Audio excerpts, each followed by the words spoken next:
श्री स्वामी समर्थ. माझ्या यूट्यूब फॅमिलीमध्ये तुम्हा सर्वांचे खूप खूप मनापासून स्वागत. मी आज कांद्याच्या पातीची भाजी करणार आहे.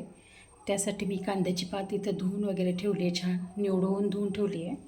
आणि शेंगदाण्याचं कूट घेतलं आहे, मीठ घेतलं आहे, मुगाची डाळ घेतली, भिजत घातली होती थोडा वेळ आणि आता धुवून घेतली व्यवस्थित. कोथिंबीर, लसूण घेतलं आहे खुडून आणि फोडणीसाठी जिरं मोहरी घेतलं आहे. एवढ्या कमी साहित्यामध्ये आपण आता ही भाजी करणार आहे. खूप छान टेस्टी होती कांद्याची पात. बघा आता माझी कांद्याची पातीची रेसिपी. आता मोहरी टाकून घेणार आहे. मोहरी तडतडली की जिरं टाकून घेणार आहे.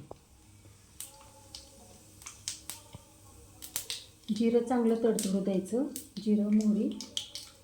मग त्याच्यामध्ये लसूण टाकणार आहे आणि मुगाची डाळीच्या ऐवजी हरभऱ्याची डाळ पण भिजत घालून टाकली तरी चालते, छान लागते ती पण कांद्याच्या पातीमध्ये. आता हे लसूण टाकलं,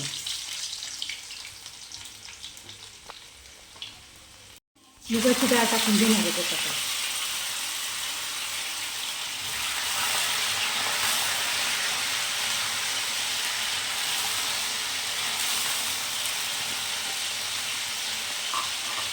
त्याला थोडं हातात घालून घेते. मुगाच्या डाळीला, मुगाच्या डाळीने छान चव लागते या भाजीची, त्याच्यामुळे मी टाकले त्याच्यामध्ये भिजत घालून.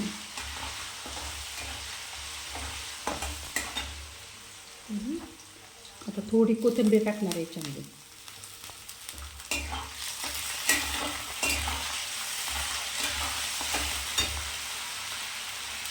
हळद आणि लाल तिखट. लाल तिखट अंदाजानुसार. मसाला वगैरे नाही टाकणार याच्यामध्ये काहीच. आता ही कांद्याची पात टाकून घेणार आहे त्याच्यात. थोडंसं हलवून घेते.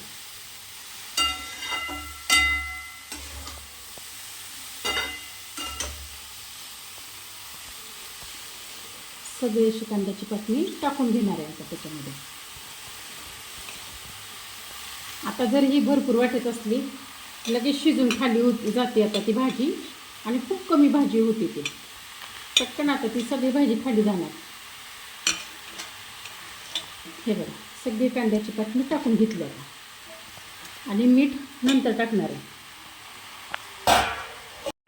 सगळी भाजी मी आता हलवून घेतली आणि खाली खाली चालली. आता ही वरून कोथिंबीर टाकून देते उरलेली. थोड्या वेळात आता ही शिजेल, पटकन शिजती कांद्याची पात. आता नंतर मीठ टाकणार आहे. हे बघा, आपली आता भाजी आली शिजत, पण अजून शिजली नाही. किती कमी झाली बघा, फुल टोपल्यावर होती का आपली कांद्याची पात. खूप कमी होती भाजी, खूप थोडी होणार आहे, अजून शिजायची राहिली, पूर्ण शिजली नाही ती. हे काय, शिजून कमी होती ती भाजी.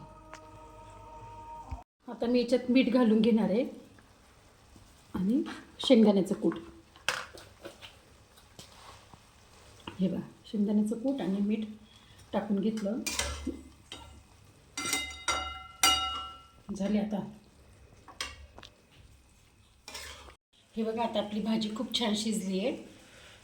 कशी झाली कांद्याची पात ते पण मला सांगा. माझ्या चॅनलला लाईक, सबस्क्राईब आणि शेअर करा. खूप छान झाली बघा कांद्याची पात, एकदम छान चविष्ट. करून बघा तुम्ही पण.